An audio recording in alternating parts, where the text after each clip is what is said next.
Can I tell you something that you don't want to hear? Being the best at everything in your business is actually what's holding you back.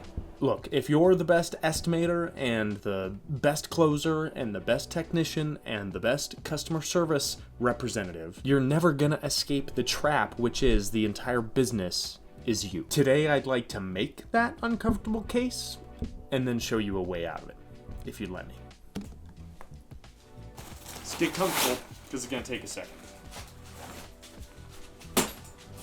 I don't have any chairs in here yet.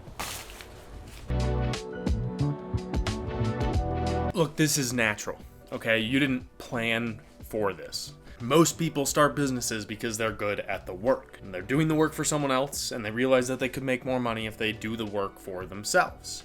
And the thing that you don't realize is when you're doing the work for someone else, that someone else is paying like a bunch of other people to do all of this other work to support the work that you're good at. And if they're not paying someone else to do that, then they are that person doing all the other stuff to support you doing what you're good at, which is probably more likely. But you didn't realize that, and now here you are in the exact same spot.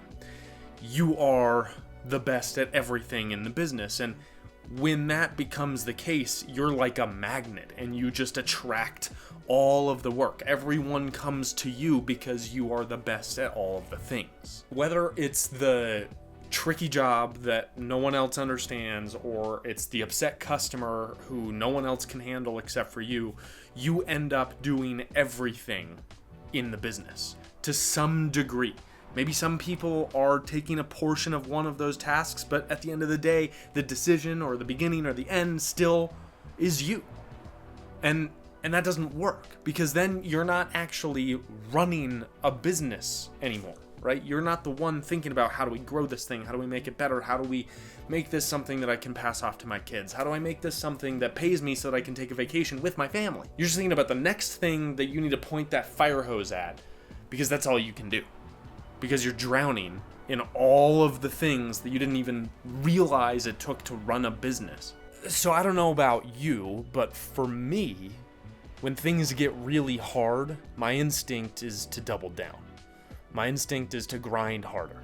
My instinct is to work twice or three times or four times as much as anyone around me, because that's how I've solved all my issues in the past, right? If things get tough, if I just work harder, then eventually I'll get through to the other side. But the problem is that that's not going to work here, because the more indispensable you make yourself, the more difficult it is to get out of this trap. The stronger the bars on this cage that you're building yourself become. There is a ceiling here, but the ceiling this time is you, right? There's no light at the end of the tunnel here.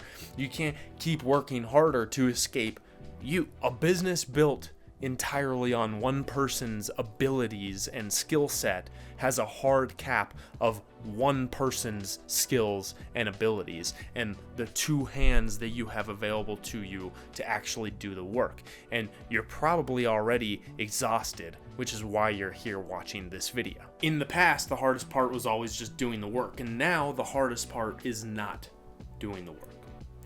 The hardest part is finding other people besides you to do the work. The hardest part is empowering those other people to do the work, so that the guy in the middle of the business who's supposed to be running the business, who's supposed to be pushing the business forward, can actually do that. At some point, your job has to change, and you can't be the technician anymore. You've got to be the one that's actually running the business, and you have to pay other people and empower those people to do that work so that you can keep growing into the next job. And it's a completely different job, and it feels bad because you've spent however long you've been doing this, building the muscle for one set of things that you have to do, and now this is a completely different muscle. This is a completely different job, and you're probably not great at it right out of the gate, but that's okay, because that's how this business grows, is that you grow this next muscle. You grow this next skill. And don't get me wrong, I'm not telling you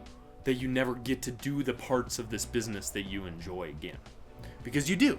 You can actually do those parts of the business that you enjoy, but remember the dial that I described in the last video and the video before that, right? You get to choose how much and how little of that work you do, because that is what we're building towards.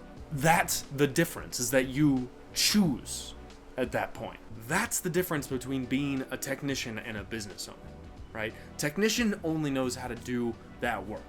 The business owner knows how to do that work and knows how to run the business. And you're running the business, and by running the business, you get to choose how much of the work that you actually want to do. So how do you actually start? Well, you actually start by getting all the stuff that works right because it goes through your head, and you get it out of your head. And you get it onto a piece of paper, or you get it into a computer, and you make it into a checklist, or you make it into some sort of a document that other people can read, right? Then that thing all of a sudden doesn't just live in your head anymore. It lives on a piece of paper. Other people can actually start to understand what it is you do that makes the company successful. And then they can start helping you do that thing. So it's not just you. And yeah, it's not gonna be as good as you when you first start doing this, right? But 80% running without you beats 100% running with you 100% of the time. So here's the thing that I would ask that you do this week. Think of the one thing that you do that you feel like no one else can do. Take out a piece of paper and write down how you do it. Every single step in excruciating detail. That's literally the first brick in this wall coming down.